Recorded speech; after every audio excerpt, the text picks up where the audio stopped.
बिहार के मुख्यमंत्री नीतीश कुमार की पार्टी जेडीयू पर लोग कैसे मेहरबान हैं, इसका एक नमूना देखिए।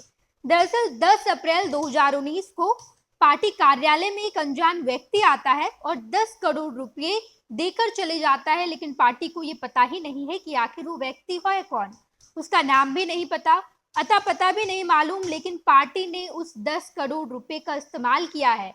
उस 10 करोड़ रुपए को पार्टी ने अपने खाते में जमा कर लिया और उसका इस्तेमाल किया है। दरअसल ये पूरी जानकारी जेडीयू कार्यालय की तरफ से दी गई है, जेडीयू की तरफ से दी गई है और ये बताया गया है कि हमें 10 करोड़ रुपए दिए गए हैं, लेकिन हमें नहीं पता कि आखिर वो व्यक्ति कौन है जिसने हमें 10 करोड़ रुपए दिए हैं। अब ये आखिर पूरा मामला कैसे सामने आया, तो ये मामला इलेक्टोरल बॉन्ड का है। सुप्रीम कोर्ट ने आदेश निकाला कि इलेक्टोरल बॉन्ड के जरिए जिस पार्टी ने पैसे लिए हैं उसका पूरा डेटा सामने रखा जाए, क्योंकि इलेक्टोरल बॉन्ड असंवैधानिक है। सुप्रीम कोर्ट के जजमेंट में इलेक्टोरल बॉन्ड को असंवैधानिक बताया गया, जिसके बाद एसबीआई को कहा गया कि आप पूरा डेटा दीजिए कि आखिर 2019 तक किस पार्टी ने किससे कितने दान में पैसे लिए हैं। एसबीआई टालमटोल करने लगी, एसबीआई डेटा नहीं देने लगी, तो सुप्रीम कोर्ट ने एसबीआई को फटकार भी लगाया। इसके बाद एसबीआई ने डेटा सामने रखा। कुछ दिन पहले डेटा सामने आया था कि आखिर किस किस पार्टी ने कितना इलेक्टोरल बॉन्ड लिया है और कौन कौन सी ऐसी कंपनी है जिसने इलेक्टोरल बॉन्ड खरीदा है, जिसमें से बीजेपी सबसे बड़ी पार्टी कही गई कि सबसे ज्यादा पैसा बीजेपी को मिला है। और ऐसे में सुप्रीम कोर्ट ने ये आदेश निकाला कि तमाम जो पार्टीज है जिसने पैसा लिया है वो लिखित तौर पर सुप्रीम कोर्ट को ये भी बताए कि आखिर किस कंपनी ने आपको कितने पैसे दिए। ऐसे में बिहार की पार्टी यानी कि मुख्यमंत्री नीतीश कुमार की पार्टी जेडीयू ने बड़ा दिलचस्प जो जवाब है वो दिया है। जवाब में ये कहा गया है कि हमें पैसे तो मिले हैं, कुल मिलाकर हमें 13 करोड़ रुपए मिले हैं, लेकिन हमें ये नहीं पता कि आखिर 10 करोड़ रुपया किसने दिया है। उसका नाम पता नहीं मालूम, हमें पैसे मिले, हमने इस्तेमाल किया।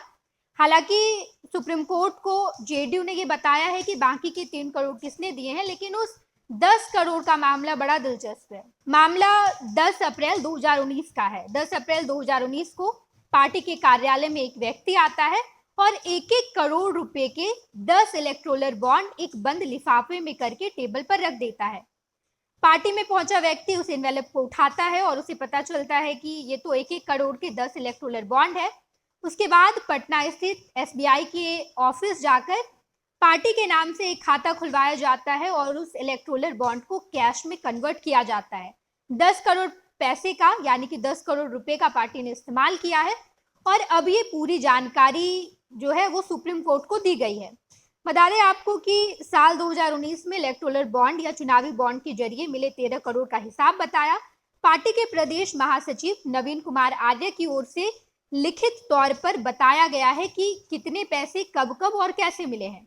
वैसे नीतीश कुमार की पार्टी ने उन 3 लोगों का भी नाम बताया है जिसने 3 करोड़ रुपए दिए हैं। अब अगर उस 3 करोड़ रुपए की बात की जाए तो जेडीयू की ओर से सुप्रीम कोर्ट और चुनाव आयोग को दी गई जानकारी में उन 3 व्यक्ति या संस्थानों का नाम बताया गया है जिन्होंने इलेक्टोरल बॉन्ड के जरिए 1-1 करोड़ रुपए दिए थे। बिहार में सीमेंट कंपनी लगाने वाली श्री सीमेंट ने 16 अप्रैल 2019 को जेडीयू को 1-1 करोड़ रुपए का 2 बॉन्ड दिया। इसके अलावा एयरटेल ने भी 26 अप्रैल 2019 को जेडीयू को 1 करोड़ रुपए का 1 बॉन्ड दिया है। ये तो 3 करोड़ की बात आ गई, लेकिन वो 10 करोड़ का क्या मामला है। 10 करोड़ के मामले को लेकर जेडीयू की तरफ से कोई सफाई नहीं दी गई।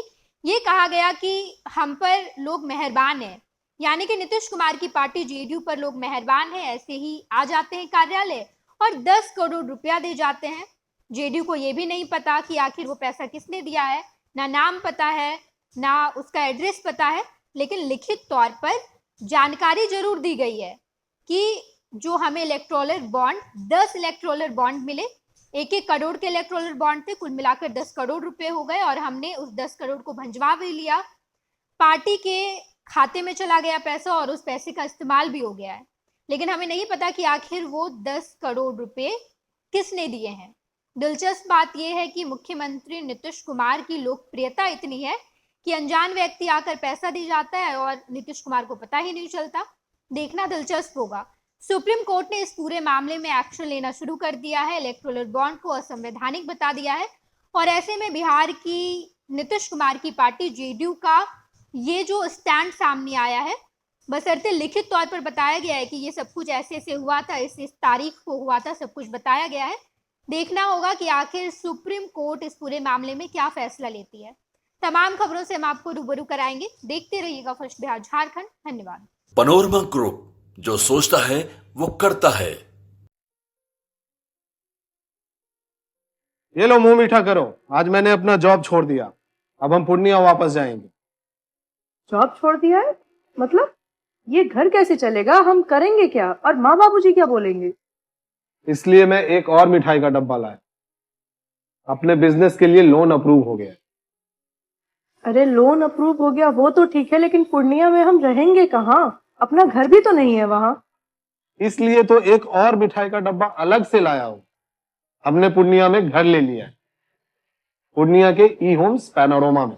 पूर्णिया में पैनोरमा ग्रुप लेकर आए हैं ई होम्स पैनोरमा।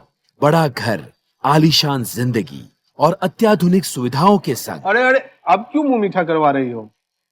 क्योंकि हम घर वापसी जो कर रहे हैं।